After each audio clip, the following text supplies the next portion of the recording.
do Senhor. Quando a palavra está dizendo, faz da carne o seu braço, quer dizer que o homem é o homem que confia em si próprio, é o homem que confia no seu braço, é o homem que confia na força do seu braço, é o homem que confia na sua sabedoria, nas suas próprias estratégias, é o homem que confia na sua própria força. Em outras palavras, é o homem que confia em si mesmo. Nós temos um exemplo da Bíblia Sagrada de dois homens, o homem que confiou em si mesmo e o outro que confiou em Deus. O homem que confiou em si mesmo é Golias. A Bíblia vai dizer que de repente esse gigante, o filisteu de Gade, se apresentaste e começaste a insultar a Israel. Quando Saul olha para Golias, Saul ele não tem aquela coragem de enfrentar Golias. Só que os irmãos de Davi também não tinham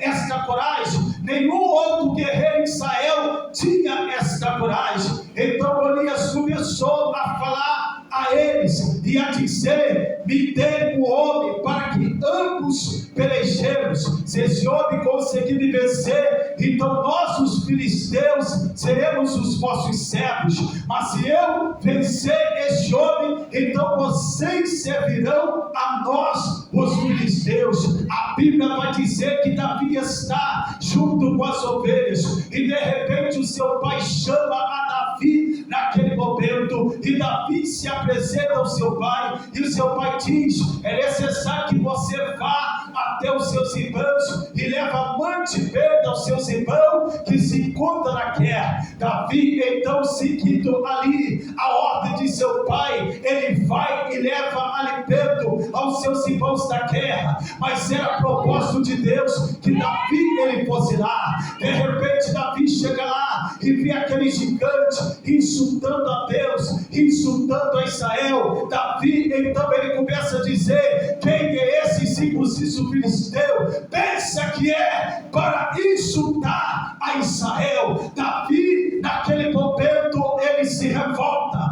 ele vai até Saul e diz a Saul: não desfaleça o coração de ninguém por causa desse circunciso filisteu. O teu servo irá e pelejará contra ele. Então Saul diz a Davi: contra ele não poderás pelejar, porque este homem é homem de guerra desde a sua mocidade, e tu ainda és moço. E Davi então começa a contar as suas experiências, dizendo: eu estava com as ovelhas, de repente se levantou um urso, eu derrotei o urso, e uma outra ocasião se levanta um leão, eu também derroto o leão. O Deus que me livrou do urso, e o Deus que me livrou das garras do leão, é o Deus também que vai me livrar das mãos desse circunciso filisteu. Então Saul, meus irmãos, concorda. Saul entrega a Davi a sua espada, Saul entrega a Davi a sua lança, Saul entrega a Davi todos os seus equipamentos de guerra. A Bíblia vai dizer que Davi mal conseguia andar ali com a roupagem de Saul. Então Davi lhe deixa de lado a espada de Saul, a lança de Saul, o escudo de Saul, as armaduras de Saul, e Davi ele pega a sua bunda e 5 pedras tiradas do ribeiro. Sabe por quê, meus irmãos? Porque Deus ele vai usar você, não é baseado na imitação dos talentos de seu irmão, mas Deus ele vai usar você nos seus talentos, nas suas aptidões, nos dons que Deus ele tem entregado para você. Você não precisa dos talentos de seu irmão, você precisa é abrir o coração e deixar Deus usar, aleluia, através dos dons e talentos que Ele tem dado a você. Aleluia! Por lado havia o homem que confiava em si, o homem cheio de força, o homem muito alto, o homem que tinha escudo, escudeiro, espada, lança, armadura, todos os equipamentos de guerra possível. Mas quando lá havia um moço de aproximadamente 17 anos, e esse moço, ele tinha apenas uma funda e 5 pedras tiradas de um ribeiro. Quando Golias vê aquele poço vindo diante dele, Golias ele ri, Golias ele dá gargalhada, Golias ele diz: tu pensa que eu sou algum cão? Por acaso eu sou um cão para que tu venhas a mim com um pedaço de pau? E Golias então começa a amaldiçoar Davi. Mas Golias confiava na sua força, na sua experiência, na sua altura, na sua estatura, no seu escudeiro, no seu escudo, na sua espada, na sua lança e na sua roupagem de guerra. Mas Davi não confiava na sua funda, Davi não confiava nas 5 pedras tiradas de um ribeiro, Davi não confiava na sua precisão de acertar o alvo. Davi, ele confiava em Deus. Davi, ele olha para Golias e diz: tu vens a mim com espada e com lança, eu vou contra ti, em nome do Senhor dos Exércitos, o Deus dos Exércitos, a quem tu tens afrontado. A história todos nós sabemos, todos os irmãos sabemos, todos nós sabemos que Davi, ele utilizou a funda, ele soltou a pedra da funda, a funda, meus irmãos, que Davi utilizaste, liberaste a pedra foi com tanto impacto a testa do gigante, que o gigante não consegue ficar em pé. Aquele gigante, ele cai com a sua cara no chão. Sabe por quê, meus irmãos? Porque aquele gigante confiou na sua própria força, mas Davi, ele confia em Deus. Essa igreja, ela não confia na sua própria força. Essa igreja, ela confia em Deus. Essa igreja sabe que ela não pode nada por si mesma, mas ela pode todas as coisas por meio daquele que a fortalece. Eu não posso nada por mim, eu não posso nada por mim, mas eu posso todas as coisas naquele que me fortalece. Jesus Cristo, ele nos dá força, ele nos dá coragem, ele nos dá ânimo, ele nos ajuda, ele nos sustenta e ele garante a vitória dessa. Aleluia! Glória! Maldito o homem que confia no homem, é o homem que confia em si mesmo. O que é comparado a esse homem? É comparado a uma tamargueira, um arbusto no deserto.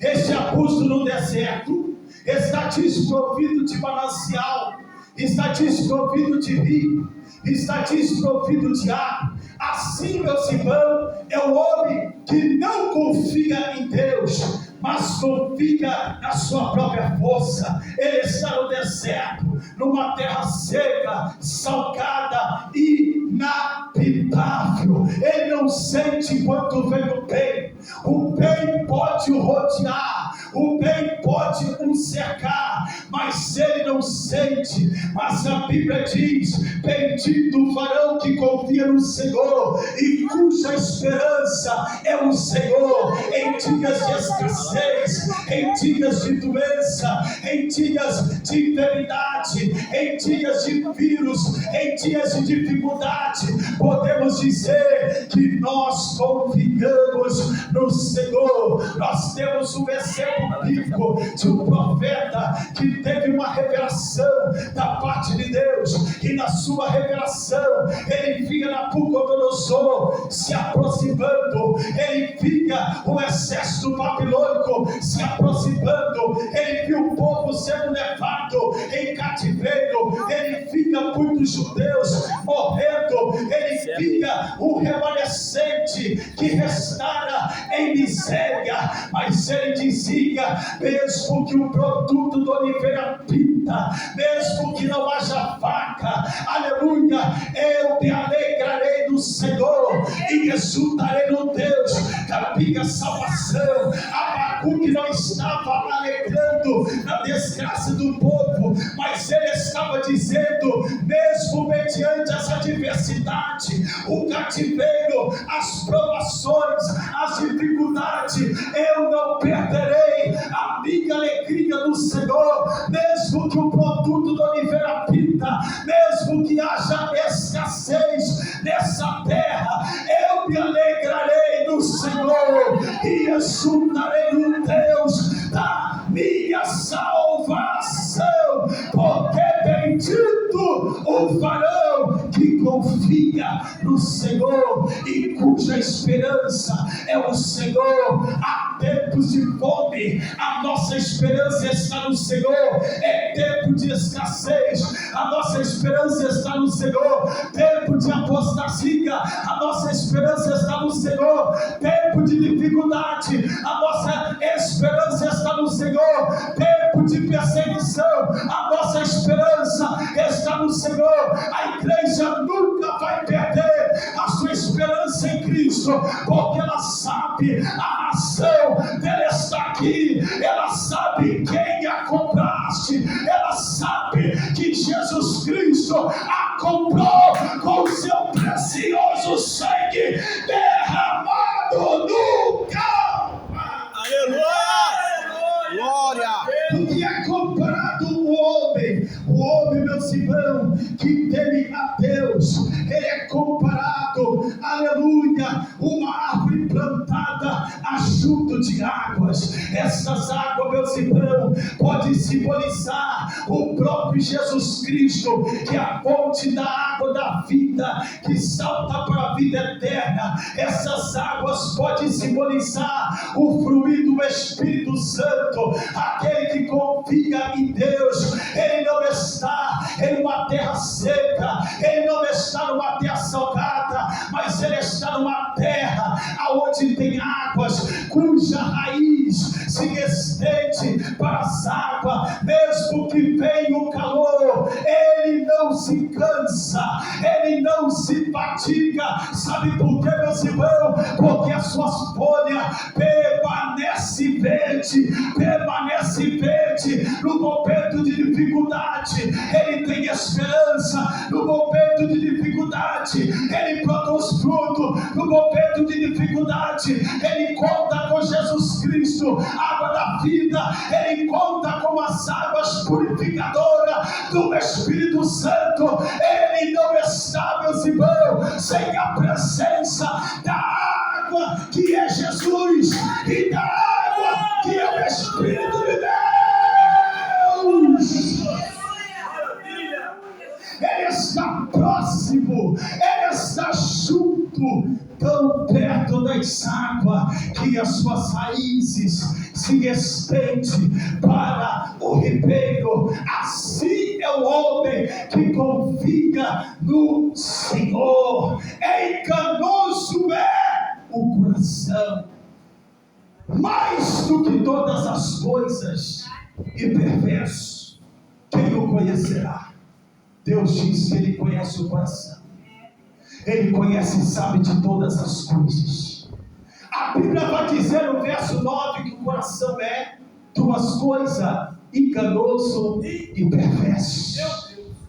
Quando a Bíblia fala que o coração é enganoso e perverso, não inclui todos, inclui os corações não regenerados, não salvos, não alcançados por Jesus. Aquele coração inclinado à queda adâmica, a queda dos nossos primeiros pais, é um coração enganoso, é um coração perverso, porque não é um coração alcançado, redimido, salvo, mudado e transformado por Jesus. Quando a Bíblia Sagrada usa essa expressão coração, não está se referindo literalmente a esse órgão que bombeia e o sangue para todas as partes do corpo, incluindo levando o sangue para o cérebro. A palavra coração, no sentido figurativo, aponta para duas coisas: para a vontade e para as emoções. A Bíblia fala, meus irmãos, que o coração do homem é enganoso e perverso, mas não diga que Jesus Cristo encontra com essa pessoa deixa de ter um coração perverso, um coração enganoso, para ter um coração novo, para ter um coração redimido, para ter um coração transformado, para ter um coração inclinado para servir a Deus, para fazer a vontade e o querer de Deus. Nós temos um exemplo bíblico de um homem, o homem que era perverso, o homem que era ruim, o homem que era cruel, por nome de Saulo. Irmãos,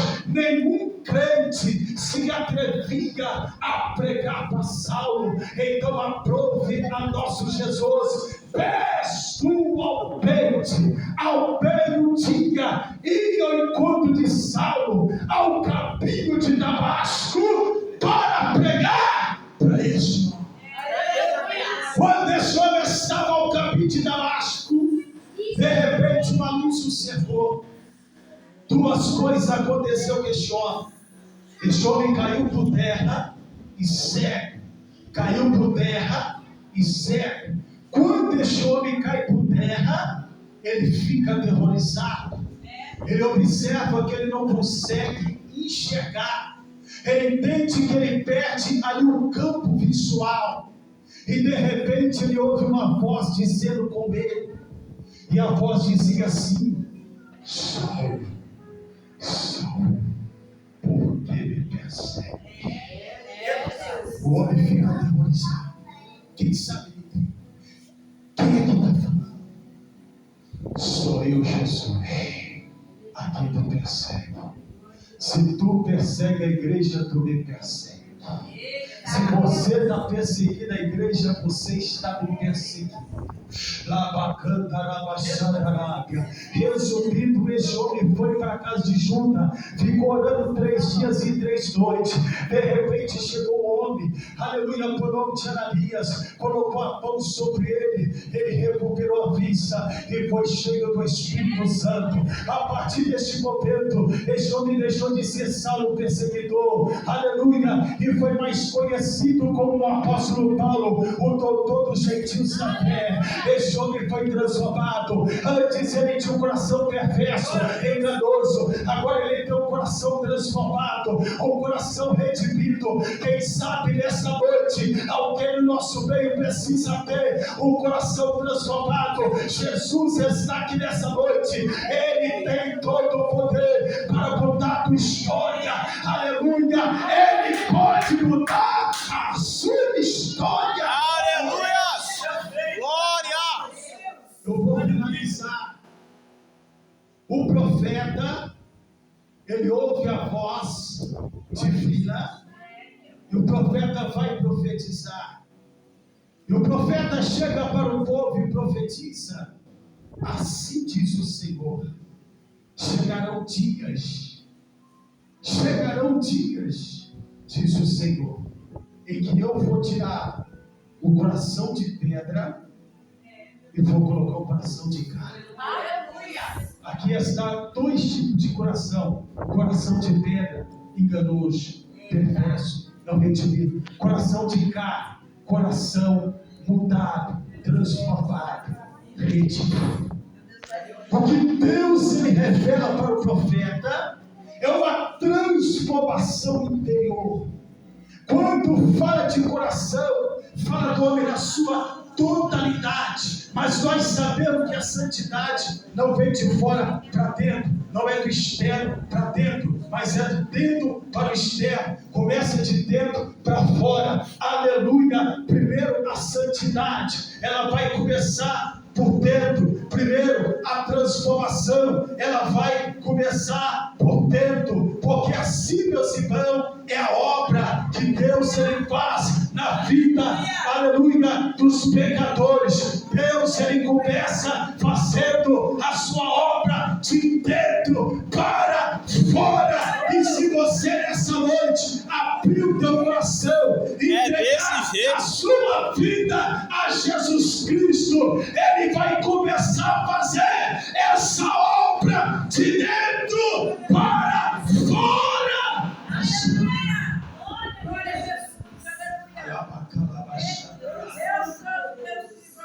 Como está o teu coração nessa noite? O coração enganoso é perverso, é aquele coração inclinado para o mal, porque ele ainda vivencia a queda adâmica. Ele ainda não foi alcançado por Jesus. Nessa noite ele pode ser alcançado por Jesus. O salmista diz: entrega o teu caminho ao Senhor, confia nele, mas ele fará. Se você entregar a tua vida a Jesus, Deus ele vai começar a fazer uma de dentro para fora. Ele vai começar a fazer uma obra no teu coração. Ele vai tirar o coração de pedra, o coração velho, e ele vai te dar um coração novo. Ele vai fazer uma transformação na tua vida. Ele vai mudar a história da tua vida. E você precisa dar o primeiro passo para Jesus. Eu poderia ter 34 anos no Evangelho, mas eu endureci meu coração 5 anos. E fiquei 5 anos aí visitando a igreja cristã. 5 anos. Parecia que tinha super ponte, meus irmãos, no campo. Hoje está tudo moderno, é cadeira, é bonitinha, mas naquela época era banco, e era banco velho, porque era uma igreja muito assim, humilde naquela época. E eu fiquei ali, meus irmãos, com aquele medo, com aquele acanhamento. Mas chegou um dia, e esse dia era 7 de janeiro de 96. Era um domingo. É só olhar no calendário. E vai ter que voltar muitos anos atrás aí, uns 29 anos atrás. Mas é só olhar lá, 7 de janeiro, era um domingo. Eu acordei e falei: